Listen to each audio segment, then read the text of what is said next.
మరి ఉత్తరం చూద్దామండి. నెల్లూరు నుంచి సౌమ్య రాస్తున్నారు. వాగ్దేవికి ఏ ఏ పదార్థాలు నైవేద్యంగా సమర్పించాలి తెలియజేయగలరు అంటూ రాస్తున్నారు. సముద్రాన్ని పట్టుకొచ్చి చిన్న పాత్రలో పెట్టడం లాంటిది. దానికి ప్రహ్లాదుడు అన్నమాటే సమాధానం చెప్పుకుందాం. చాలా సందర్భాల్లో ఒక్కొక్క దేవతా ఉపాసన చేసేటప్పుడు పచ్చిమిరపకాయలున్న గారెలు మరొకటి ఇలా ఉంటాయి. కొన్ని చోట్ల వడపప్పు దాంట్లో కారం కూడా కొట్టి వేస్తుంటారు. ఇది నిజానికి అలా చేయకూడదు, కానీ ఆరాధన చేసే విధానంలో కొన్ని నియమాలు ఉన్నాయి. ఏది ఆరాధన చేస్తున్నా ప్రసాదముగా సమర్పించేది నీ మనస్సుని సవ్యంగా అట్టే పెట్టేది కావాలి. ఇక్కడ అమ్మవారి ఆరాధన చేస్తున్నాం. అమ్మవారి ఆరాధన వల్ల మనలో ఏం ఉద్బుద్ధం కావాలి? సత్వగుణ ఉద్బుద్ధం కావాలి.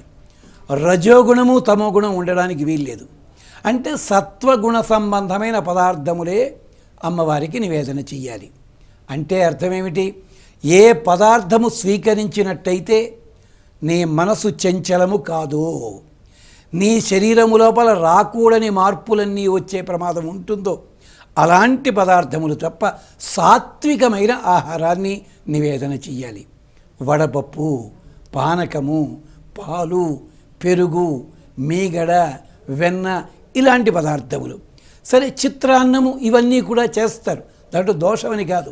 చిత్రాన్నాదులకి వేరే కారణం ఉంది. ప్రధానముగా పాలతోటి, పాల ఉత్పత్తి పదార్థములు అంటే బజార్లోంచి కొని పట్టుకొస్తే నైవేద్యం పెడతామని అనకూడదు. పాలతోటి చేయడం అది విశేషం. ప్రత్యేకించి పరమాన్నము, పాలతోటే అన్నము వండి చక్కగా అమ్మవారికి నివేదన చేయడం.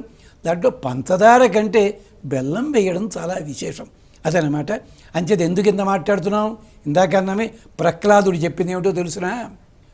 పాలు కాచాలంటే గిన్నెలో పోసి గిన్నె నిప్పు మీద పెడతాం.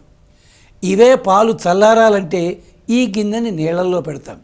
అంటే పాలు వేడెక్కాలన్నా చల్లబడాలన్నా నిప్పు నీటితో సంబంధం ఉందంటే మధ్యలో గిన్నె ఒకటి అడ్డం ఉంది. ఈ శరీరము గిన్నె, పాలు మనస్సు. మరి నీ మనస్సు సక్రమంగా ఉండాలంటే ఈ గిన్నెని నిప్పుల్లో పెడతావా నీళ్ళల్లో పెడతావా అని అడిగాడు ప్రహ్లాదుడు. అంచేత అమ్మవారి ఉపాసన వాగ్దేవి ఉపాసన కనుక ప్రశాంతంగా ఉండేలాంటి ఆ పదార్థములు నివేదన చేయండి. లేదు పళ్ళు ఉంటాయి కదా, అరటి పళ్ళు ఉన్నాయి, దానిమ్మ పళ్ళు ఉంటాయి, వీటిని నివేదన చేయండి. సుఖంగా ఆరాధన చేసుకోండి. శ్రమపడి ఏవేవో చెయ్యలేకపోయామే అన్న బాధ మాత్రం